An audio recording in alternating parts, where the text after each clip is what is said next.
Shalom Bapak Ibu Saudaraku, selamat pagi. Mungkin persiapkan diri kita pada pagi hari ini dan ibadah online. Mari kita siapkan hati kita mau datang kepada Tuhan, kita mau berikan yang terbaik buat Tuhan. Haleluya.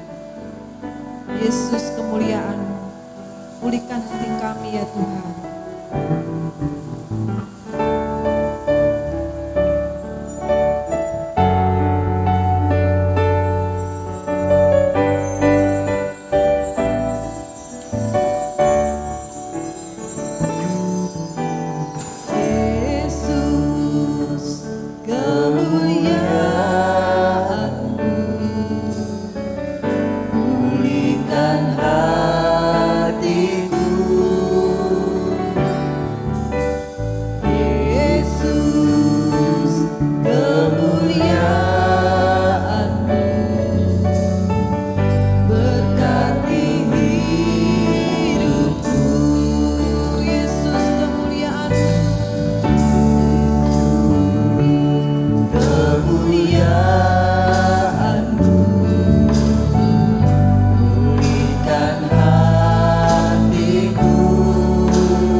ajar kami Tuhan untuk selalu bersyukur buat kebaikan-Mu Tuhan. Engkau baik buat kami, Engkau memelihara kami Tuhan. Oh terima kasih Tuhan Yesus, Engkau tidak pernah meninggalkan kami Tuhan. Engkau tidak pernah melupakan kami Tuhan. Oh terima kasih Tuhan Yesus, terima kasih. Berkati kami semua Tuhan, jemaat-Mu GKI Tuhan. Kau berikan kepada kami kesehatan, Kau berikan kepada kami kekuatan Tuhan. Oh terima kasih Tuhan Yesus, terima kasih. Kami boleh bersyukur pada pagi hari ini Tuhan. Sebentar Tuhan, kami mau mengikuti akan kebaktian online. Kiranya Kau yang beracara pada pagi hari ini, lewat puji-pujian, lewat penyembahan, lewat benih firman yang akan ditaburkan Tuhan. Oh Kau yang memberkati kami semua ya Bapa. Terima kasih Tuhan Yesus, terima kasih. Kami sudah berdoa dan boleh mengucap syukur. Kita semua katakan bersama-sama, amin. Haleluya, puji Tuhan. Terima kasih Tuhan. Mari Bapak Ibu Saudaraku, saya ajak Bapak Ibu Saudara untuk bersuka cita bersama-sama. Firman Tuhan, pelita bagi kaki kita. Amin. Haleluya.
sebab firman-Mu teguh menopang, bukan amat dalam-Mu Tuhan.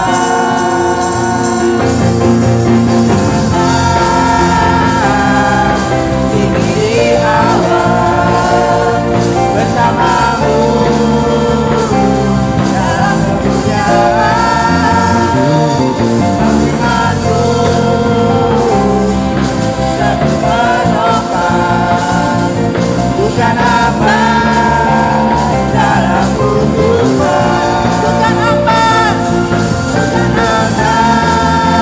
dalam-Mu Tuhan. Bukan amat dalam-Mu Tuhan. Haleluya. Terima kasih Tuhan. Engkau pelita bagi kami ya Yesus.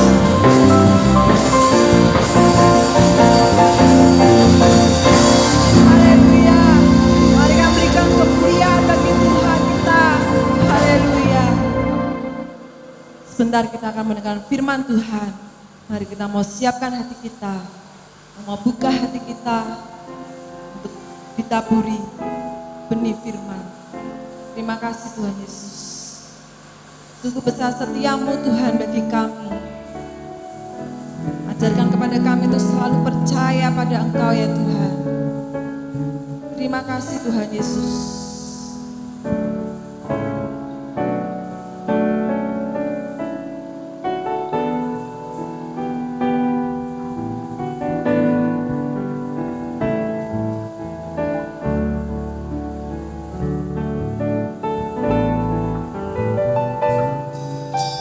Sungguh besar setiamu, Kau nyatakan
kepada kami untuk kami selalu percaya dan yakin bahwa Engkau menolong kami Tuhan. Terima kasih Tuhan. Ajarkan kepada kami untuk selalu percaya kebaikan-Mu Tuhan. Engkau mempunyai mujizat. Engkau mempunyai cara untuk menolong kami Tuhan. Pada situasi apapun Tuhan, kami tetap mau bersandar dan berserah hanya kepada-Mu ya Yesus. Oh, terima kasih Tuhan. Mari Bapak Ibu, kita mau pujikan pujian ini dengan sepenuh hati kita. Kita mau percaya kepada Tuhan sungguh-sungguh. Oh, terima kasih Yesus.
Shalom Bapak Ibu Saudaraku, puji Tuhan kita boleh beribadah kembali, kita akan mendengarkan firman Tuhan. Mari kita akan berdoa bersama terlebih dahulu. Tuhan Yesus, terima kasih untuk kesempatan kami boleh bersekutu kembali, sekalipun kami tidak berjumpa bertatap muka dengan saudara kami yang lain, tapi kami tetap dapat menikmati persekutuan ibadah, dan kami sebentar akan mendengarkan akan firman Tuhan. Urapi kami, beri kami pengertian untuk kami memahami apa yang disampaikan ya Tuhan akan firman Tuhan. Urapi kami agar kami boleh melakukan firman-Mu dalam kehidupan kami hari lepas hari. Terima kasih Tuhan Yesus, terima kasih Roh Kudus, kami siap untuk mendengarkan firman Tuhan. Hanya di dalam nama Tuhan Yesus Kristus kami sudah berdoa dan mengucap syukur. Haleluya. Amin. Bapak Ibu dalam keadaan yang sehat, puji Tuhan, semua karena anugerah dari Tuhan. Mari kita akan mendengar firman Tuhan yang saya ambil dari kitab Matius pasal 13 ayat 1 sampai 8. Mungkin Bapak Ibu dapat membuka dari dari Alkitab Bapak Ibu masing-masing. Mari saya akan membacakannya. Perumpamaan tentang seorang penabur. Pada hari itu keluarlah Yesus dari rumah itu dan duduk di tepi danau. Maka datanglah orang banyak berbondong-bondong lalu mengerumuni dia hingga ia naik ke perahu dan duduk di situ. Sedang orang banyak semuanya berdiri di pantai. Dan ia mengucapkan banyak hal dalam perumpamaan kepada mereka. Katanya, adalah seorang keluar untuk menabur. Pada waktu ia menabur, sebagian benih itu jatuh di pinggir jalan. Lalu datanglah burung dan memakannya sampai habis. Sebagian jatuh di tanah yang berbatu-batu, yang tidak banyak tanahnya. Lalu benih itu pun segera tumbuh karena tanahnya tipis. Tetapi sesudah matahari terbit, layulah ia dan menjadi kering karena tidak berakar. Sebagian lagi jatuh di tengah semak duri, lalu makin besarlah semak itu dan menghimpitnya sampai mati. Dan sebagian jatuh di tanah yang baik, lalu berbuah. Ada yang 100 kali lipat, ada yang 60 kali lipat, dan ada yang 30 kali lipat. Siapa bertelinga, hendaklah ia mendengar. Nah, saudaraku yang terkasih, Rasul Paulus berkata, sekalipun lahiriah kami semakin merosot, tetapi manusia batinia kami selalu diperbarui dari hari ke hari. Di sini dikatakan ada lahiriah. Jadi semakin bertambahnya usia, kekuatan lahiriah kita semakin merosot. Semakin merosot. Tetapi dikatakan manusia batinia kami selalu diperbaharui dari hari ke hari. Saudaraku, apa itu manusia batinia? Jadi kita memiliki fisik atau lahiriah kita seperti tubuh kita ini yang semakin hari kekuatannya merosot. Bertambahnya usia, kekuatan kita merosot, Bapak Ibu. Tapi ada manusia batinia. Rasul Paulus berkata, manusia batinia diperbaharui dari hari ke hari. Manusia batinia ini bisa dikatakan sebagai pertumbuhan rohani kita. Jadi kalau semakin tuanya usia kita, Rasul Paulus berkata kekuatannya merosot. Namun untuk pertumbuhan kerohanian kita, Rasul Paulus berharap dari hari ke hari harus diperbaharui. Nah, Bapak Ibu saudaraku yang terkasih, mulai dari kita percaya kepada Tuhan, kita punya yang namanya iman kanak-kanak. Kemudian terus bertumbuhnya iman itu, maka ada kedewasaan rohani, saudaraku. Sekarang yang menjadi pertanyaan, apakah orang yang semakin tua usianya akan memiliki kedewasaan iman? Apakah semakin tua usia manusia itu pertumbuhan imannya itu dewasa? Maka dapat dijawab Bapak Ibu, belum tentu. Ada banyak orang-orang tua yang tidak memiliki kedewasaan rohani. Ada banyak usia yang sudah bertambah namun imannya masih kanak-kanak. Nah, itu kita dapati seperti itu, Bapak Ibu. Mengapa ya Bapak Ibu sudah tua tapi pertumbuhan imannya tidak dewasa? Kenapa ya? Sebab pertumbuhan imannya terhalang oleh sesuatu hal. Nah, saat inilah akan saya bahas satu, yaitu penghalang pertumbuhan iman seseorang, Bapak Ibu. Nah, mari kita lihat yang sudah kita baca tadi dari Matius pasal 13 ayat 1 hingga 8 yang sudah kita baca tentang perumpamaan seorang penabur, Bapak Ibu. Waktu itu Tuhan Yesus berada di tepi danau, lalu karena banyak orang berbondong-bondong ingin mendengarkan pengajaran dari Tuhan Yesus, serta di situ ada murid-murid Tuhan Yesus. Lalu Tuhan Yesus naik ke sebuah perahu, duduk di perahu, ya, dengan kondisi perahu dimajukan lebih jauh lagi, ya saudara, di danau itu supaya apa? Semua orang yang menyaksikan di tepi danau dapat memperhatikan Tuhan Yesus. Lalu Tuhan Yesus mengajarkan tentang perumpamaan. Pengajaran Tuhan Yesus banyak berbicara tentang perumpamaan. Saya baca sekitar ada 60 perumpamaan yang pernah diajarkan oleh Tuhan Yesus, saudaraku. Salah satunya tentang perumpamaan seorang penabur. Kemudian, bagi orang-orang Yahudi, Bapak Ibu, perumpamaan tentang penabur ini bukan hal yang asing. Mereka sangat paham aktivitas dari seorang penabur. Waktu itu Yesus menerangkan perumpamaan seorang penabur. Nah, saudaraku yang terkasih, lalu benih yang ditabur oleh sang penabur itu akan ditanam ya ke 4 kondisi tanah ya.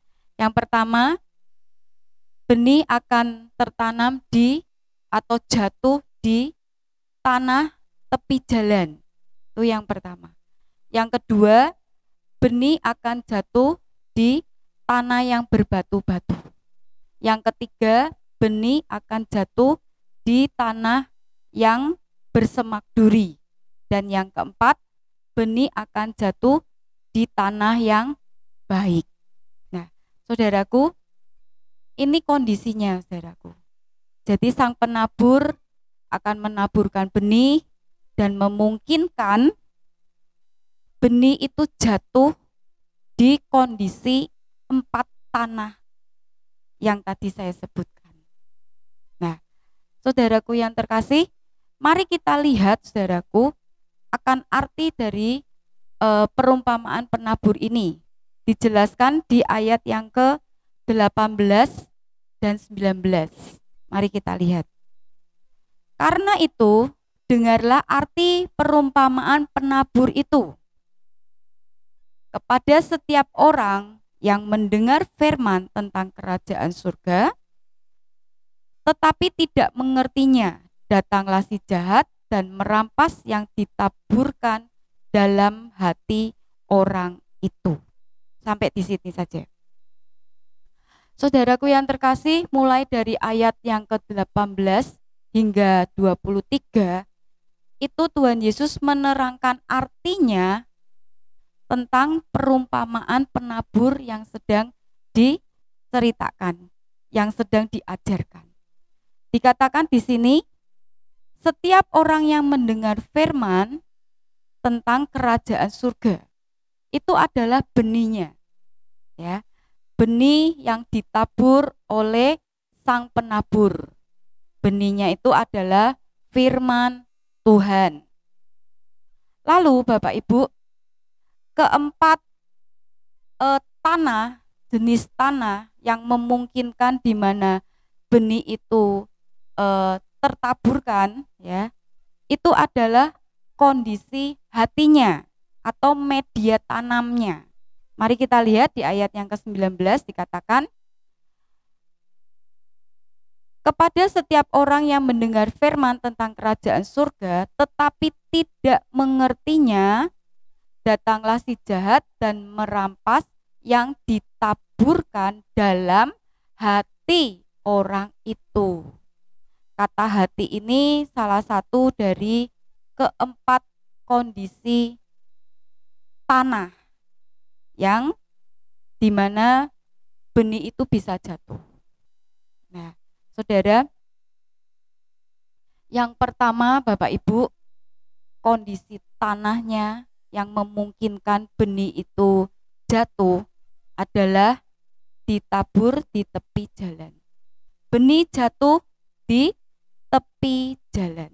Nah, mari kita lihat Bapak Ibu, perumpamaan tentang penabur ini sebenarnya mau menceritakan atau mau mengajarkan penghalang-penghalang pertumbuhan iman orang Kristen.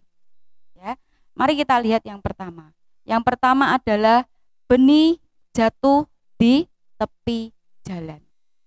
Nah, saudaraku, sang penabur akan berjalan, ada sebuah jalan kecil sempit Bapak Ibu, kiri kanannya adalah ladang-ladang.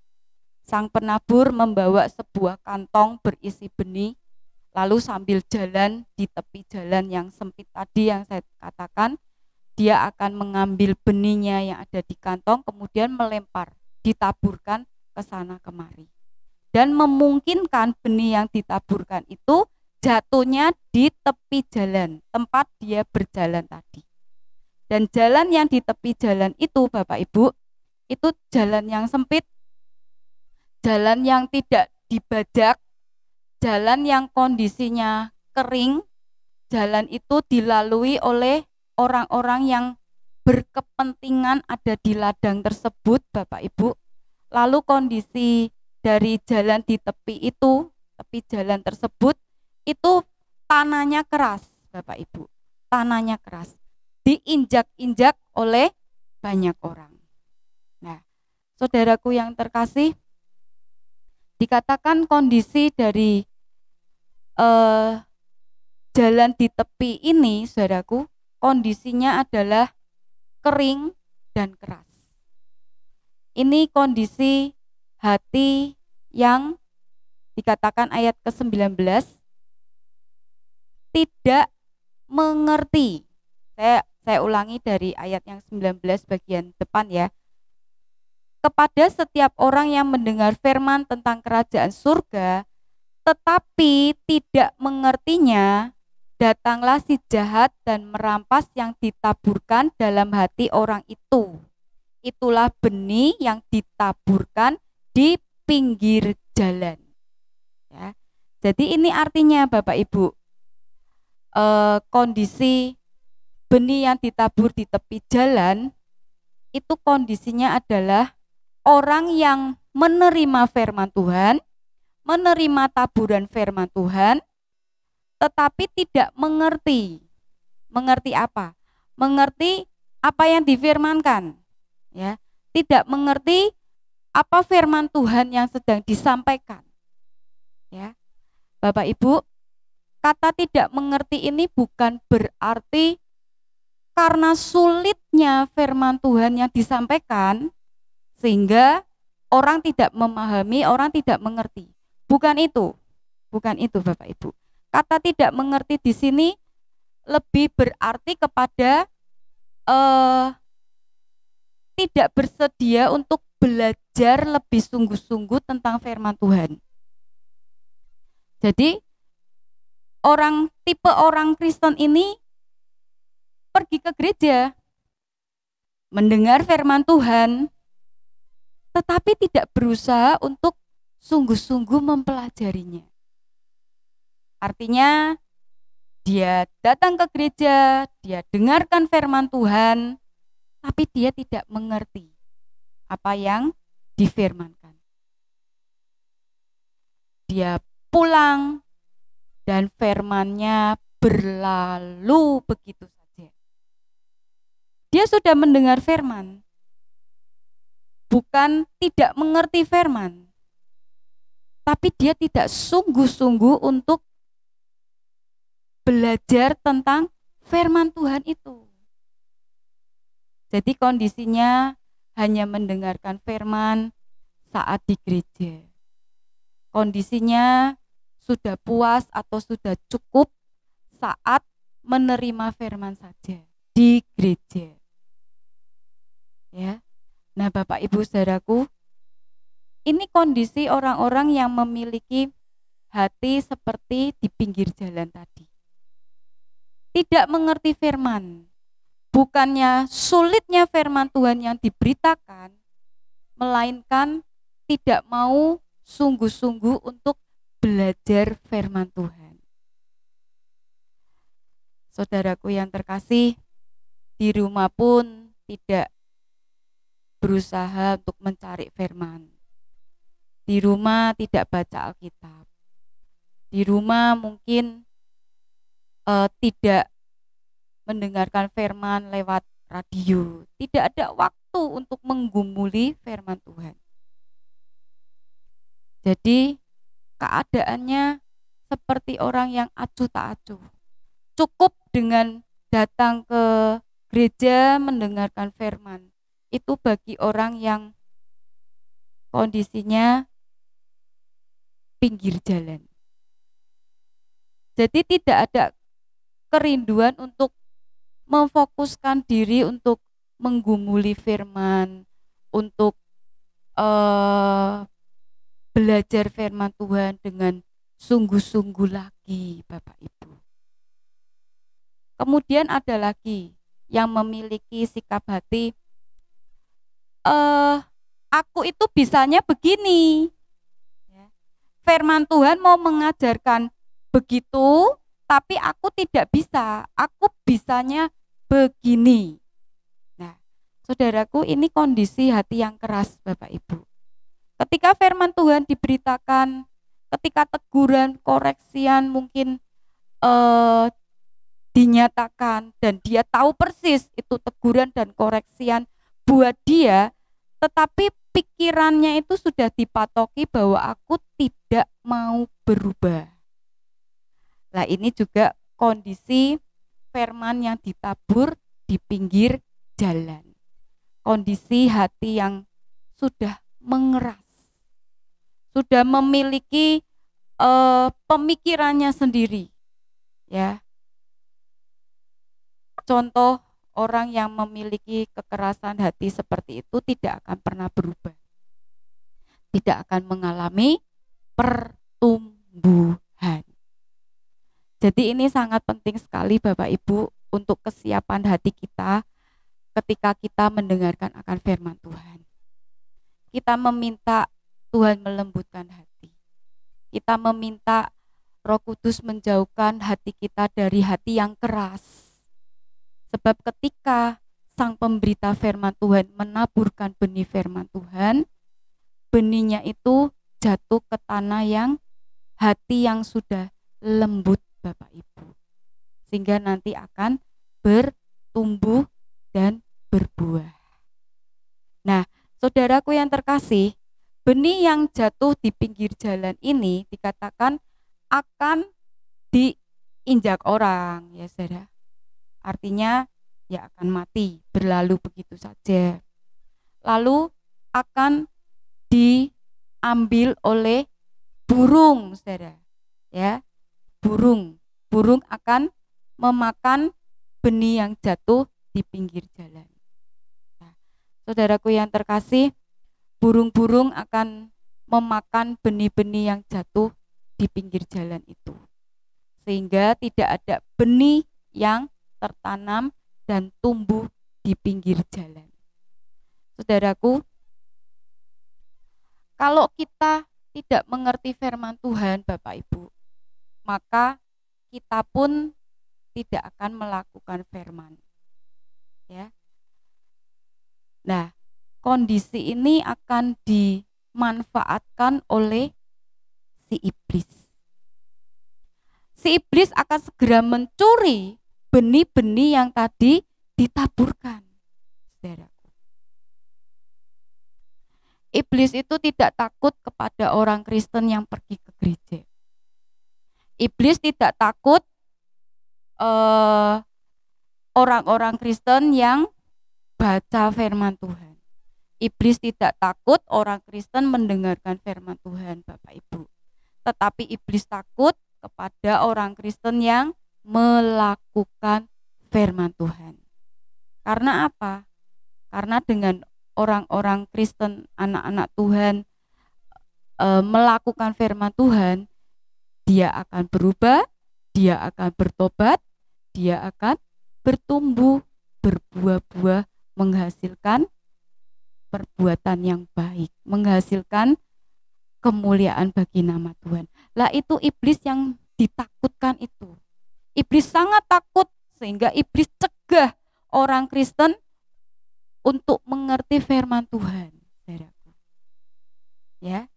Jadi Bapak Ibu saudaraku, belum cukup jika kita sekedar pergi gereja mendengarkan firman Tuhan, tanpa kita mengerti firman-Nya, ya saudara, belum cukup untuk kita hanya mendengar saja tanpa melakukan firman Tuhan. Ya. Iblis sangat takut Bapak Ibu, karena dengan demikian, dengan kita mengerti firman-Nya, dengan kita melakukan firman-Nya, maka kita akan menjadi murid-murid Tuhan Yesus yang militan. Nah, itu iblis sangat takut. Sehingga ketika saudaraku ada kesempatan, si iblis ini mencegah Bapak Ibu, orang Kristen menerima firman, memahami firman, mengerti firman Tuhan, dan melakukan firman Tuhan. Dia curi Bapak Ibu benih firman yang ditaburkan. Saudara yang terkasih, ini sangat penting dan kondisi ini harus kita pahami dengan sungguh-sungguh. Adalah suatu kesia-siaan jikalau kita hanya puas sekedar untuk mendengar firman-Nya tanpa mengerti. Untuk memahami firman-Nya, untuk mengerti firman-Nya, kita butuh yang namanya proses belajar. Dan itu membutuhkan waktu, Bapak Ibu. Kesediaan kita untuk merenungkan firman Tuhan, kesediaan kita untuk menggumuli firman-Nya.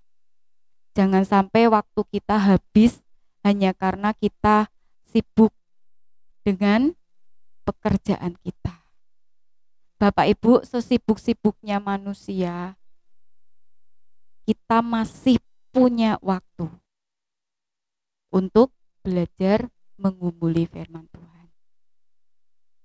Saya pun merasakan Bapak Ibu dalam 2 minggu ke belakang ini, saya mengalami kecapean saudara, karena salah satu mbak yang di warung bakmi itu sakit, dan saya sendiri dan Dewi ya yang membantu. Ya, saya ngalami juga, kok ya rasanya capek juga, kerja full di warung kami saudaraku, hanya ya 1 minggu lebih.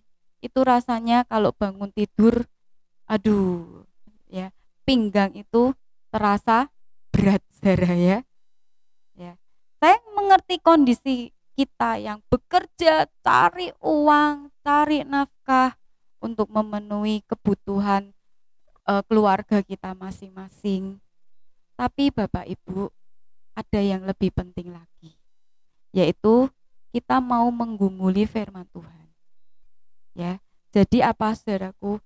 Mari kita mau menempatkan diri bahwa untuk belajar firman Tuhan, untuk memahami firman Tuhan, itu butuh fokus saudaraku. Butuh kita memberikan tempat, waktu saudaraku yang khusus. Jangan sampai kita orang Kristen sudah cukup ke gereja atau mendengarkan firman Tuhan sekali seminggu, Bapak Ibu. Ya, kita berdalih saya harus kerja keras. Ya, saya nggak punya waktu karena saya harus cari uang. Ya, apalagi di masa-masa pandemi seperti ini, orang banyak mengeluhkan yang sulit, semuanya kena imbas. Ya, Bapak Ibu, semuanya bisa kena imbas. Seorang teman berkata, "Piye, ketika pandemi ini warungmu piye?" Ya mungkin sama, saya katakan begitu. Mungkin sama. Pelanggan ada yang takut untuk keluar ya saudara, hanya tinggal di rumah saja. Ya. Tapi saya berkata, ya kita itu harus berpadan.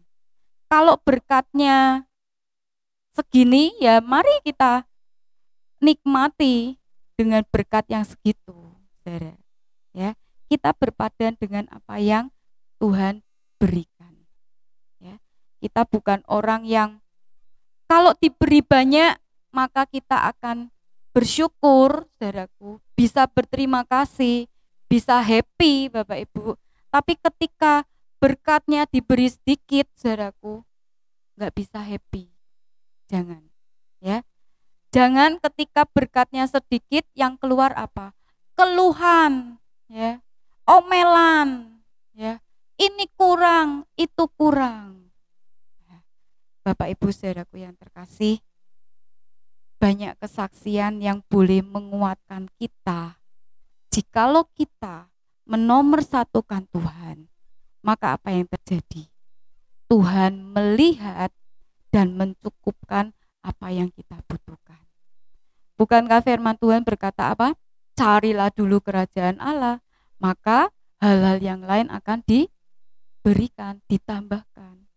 Jadi ketika kita mau berfokus kepada firman Tuhan, Bapak Ibu, mau memberikan waktu kita, mau memberikan hati kita, saudaraku, untuk belajar, untuk bergumul, untuk rindu, saudaraku, akan firman Tuhan, saudaraku, maka kita tidak perlu khawatir apa yang kita butuhkan.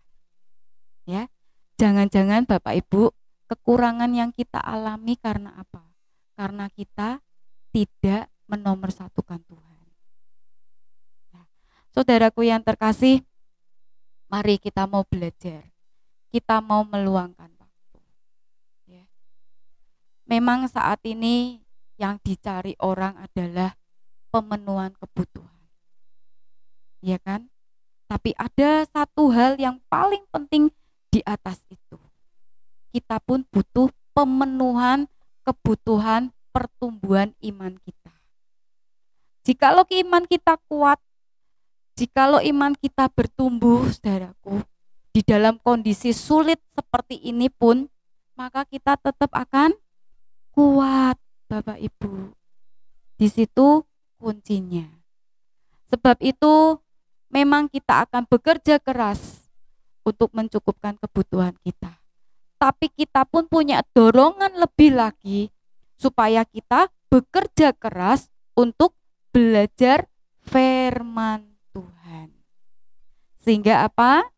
Dengan waktu yang kita berikan untuk belajar firman Tuhan, kita boleh mengerti firman-Nya.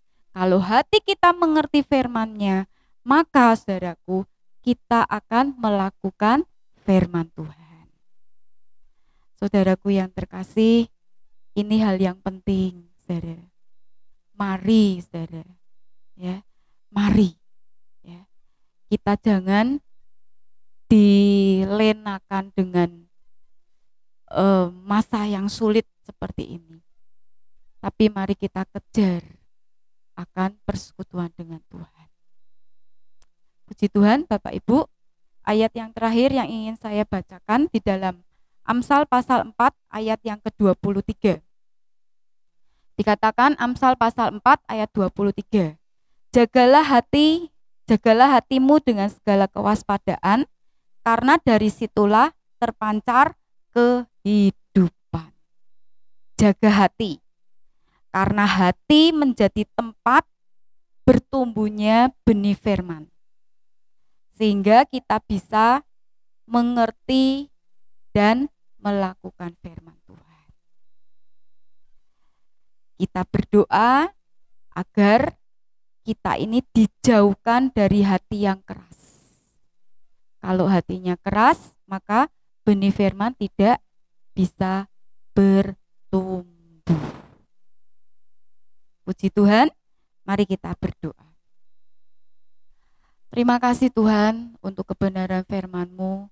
Kami boleh diingatkan kembali betapa pentingnya kami memiliki hati yang lembut, agar firman-Mu ketika ditaburkan, kami boleh mengertinya, kami boleh melakukannya. Terima kasih Tuhan, kami memang jauh Tuhan, kami masih berusaha untuk kami menomorsatukan Tuhan, untuk memfokuskan hati kami Tuhan, menempatkan firman-Mu lebih lagi Tuhan dalam kehidupan kami.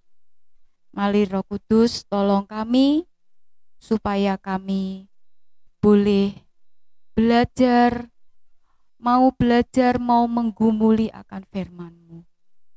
Sehingga hati kami berubah, sehingga kami boleh bertumbuh dan berbuah sesuai dengan kehendak Tuhan, menyenangkan hati Tuhan. Terima kasih Tuhan Yesus, lembutkan hati kami Roh Kudus, kami mohon pertolongan dari Engkau. Hanya di dalam nama Tuhan Yesus Kristus, kami sudah berdoa dan mengucap syukur. Amin. Puji Tuhan, Bapak Ibu. Shalom. Syukur, puji Tuhan saudara, kita boleh mengakhiri ibadah online pada pagi hari ini. Tuhan telah beserta dengan kita semua. Saya percaya kita telah memperoleh berkat lewat ibadah pagi ini, baik lewat puji-pujian, lewat penyembahan, lewat kebenaran firman Tuhan. Mari kita akan akhiri, kita tutup ibadah pada pagi hari ini di dalam doa. Mari kita berdoa. Kami bersyukur kepadamu Tuhan, untuk kasih setiamu yang begitu besar. Biar kiranya kami belajar untuk lebih mendewasakan iman kami. Bahkan di tengah-tengah situasi pandemi COVID pada saat ini, biar kiranya kami tidak makin menurun kehidupan iman kami, tetapi kami makin bertambah-tambah. Ajar kepada kami tantangan yang ada di depan kami, kesukaran, kesulitan yang ada di depan kami, tidak membuat kami undur, tapi biar kiranya itu makin memacu kami, untuk kami hidup lebih dekat dengan Tuhan, untuk kami lebih menyerahkan hidup kami ke dalam tangan Tuhan, supaya dengan demikian iman kami boleh makin terus bertumbuh, bahkan makin dewasa. Terima kasih Tuhan untuk kebenaran firman-Mu. Terima kasih Tuhan untuk ibadah pada pagi ini yang sudah Tuhan berkati. Pimpin jemaat-Mu di mana saja mereka berada. Lindungi mereka ketika mereka harus keluar rumah karena bekerja, mencari nafkah. Tutup bungkus mereka dengan kuat kuasa darah-Mu yang kudus. Demikian juga ibu-ibu maupun saudara-saudara yang tetap berada di rumah, mendampingi anak-anak oleh karena pelajaran online. Biar kiranya Engkau pun Tuhan menjaga dan melindungi. Engkau berkati jemaat-Mu, kuatkan mereka. Biar kiranya yang sakit Tuhan jamah, Tuhan berikan kesembuhan, Tuhan pulihkan. Yang menghadapi masalah, persoalan, pergumulan, Tuhan tolong supaya boleh dilepaskan, diselesaikan. Demikian juga segala macam hal yang harus dihadapi oleh jemaat-Mu, Tuhan terus akan menyertai dan memimpinnya. Terima kasih Bapak untuk saat ini. Inilah doa dan permohonan kami, yang kami boleh alaskan di dalam tangan-Mu. Sekarang saudara-saudara jemaat, tadahkan tangan-Mu, tadahkan hati-Mu di hadapan Tuhan, dan terimalah akan berkat Tuhan. Anugerah Tuhan Yesus Kristus, kasih kesetiaan Allah Bapa, di dalam persekutuan dengan Allah Roh Kudus, kiranya beserta dengan saudara-saudara sekalian, dari sekarang ini sampai selama-lamanya, sampai pada waktu Tuhan Yesus Kristus datang untuk kedua kalinya. Amin.